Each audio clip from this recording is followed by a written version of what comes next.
Baik, bismillahirrahmanirrahim. Assalamualaikum warahmatullahi wabarakatuh. Perkenalkan, nama saya Rizky Nurfaisah dengan NIM 1903100 dari kelas RMIKB. Di sini saya akan menjelaskan mengenai konsep pelayanan di puskesmas. Akan tetapi sebelumnya, saya akan menjelaskan terlebih dahulu mengenai apa sih itu puskesmas. Nah, puskesmas itu sendiri merupakan sarana pelayanan kesehatan yang menjadi ujung tombak penyelenggaraan UKM maupun UKP di setara pertama pelayanan kesehatan. Puskesmas adalah suatu organisasi fungsional yang langsung memberikan pelayanan secara menyeluruh kepada masyarakat dalam suatu wilayah tertentu, dalam suatu wilayah kerja tertentu, dalam bentuk usaha kesehatan pokok. Nah, di sini saya akan menampilkan desain konsep alur pelayanan puskesmas beserta dengan alur flowchart-nya. Nah, di slide selanjutnya di sini dijelaskan bahwa pertama pasien datang ke puskesmas untuk mendapatkan sarana atau fasilitas pelayanan kesehatan. Nah, kemudian setelah pasien tiba di puskesmas, pasien tersebut mendaftar di TPP atau biasa disebut dengan tempat pendaftaran pasien.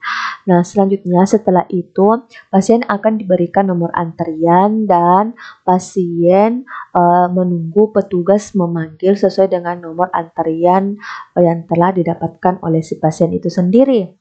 Nah, selanjutnya setelah itu, apabila pasien lama akan dimintai kartu berobatnya ataupun kartu asuransinya oleh si petugas. Akan tetapi apabila si pasien tersebut adalah pasien baru atau biasa disebut dengan pasien yang belum pernah datang berobat di puskesmas itu sendiri, akan dimintai fotokopi KK-nya, fotokopi KTP-nya, aksesnya, BPJS-nya untuk dibuatkan kartu identitas berobatnya dan dibuatkan berkas rekan medisnya. Kemudian setelah itu pasien tersebut akan dilakukan registrasi oleh petugas di TPP. Kemudian setelah petugas TPP-nya itu melakukan registrasi, maka akan dilakukan pengambilan berkas rekan medis bagi pasien lama di ruangan filing.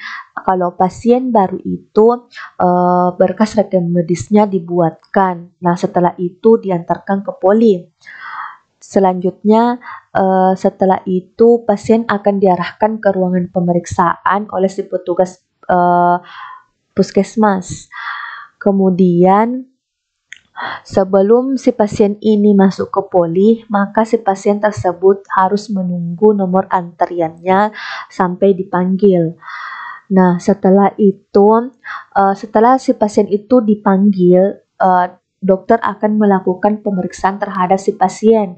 Nah, setelah dilakukan pemeriksaan oleh si dokter, apabila memang si pasien ini membutuhkan pemeriksaan laboratorium lebih lanjut, maka dokter akan mengarahkan ke ruangan laboratorium kepada si pasien. Akan tetapi, apabila si pasien ini tidak perlu melakukan pemeriksaan laboratorium, maka si dokter tersebut hanya memberikan resep obat kepada si pasien itu. Nah, selanjutnya si pasien ini akan menuju apotik. Nah, apabila si pasien tersebut pasien BPJS atau pasien asuransi, maka setelah ke apotik pasien tersebut bisa pulang. Akan tetapi apabila pasien tersebut adalah pasien umum, nah sebelum dia pulang, dia ke apotik terlebih dahulu, kemudian ke kasir baru bisa pulang. Nah, selanjutnya ini adalah tampilan alur atau flowchart pelayanan puskesmas. Nah, bisa dilihat di sini ada simbol bahwa ini pasien datang, kemudian simbol distraction, apabila dia gawat atau tidak, bisa ke sini. Apabila dia gawat, dia ke UGD. Apabila dia tidak gawat, maka langsung dia mengambil nomor antrian di TPP, kemudian pasien tersebut dipanggil sesuai dengan nomor antriannya. Nah, apabila pasien tersebut perlu dirawat, kalau perlu dirawat, pasien tersebut memiliki KIB, maka langsung ke ruangan poli. Apabila tidak, dia akan dilakukan pemeriksaan, kemudian setelah itu ke apotik, kemudian setelah itu dia pulang.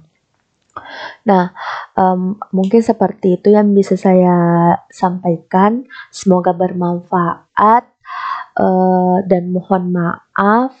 Lebih dan kurangnya mohon dimaafkan. Wabillahi taufiq wal hidayah. Wassalamualaikum warahmatullahi wabarakatuh.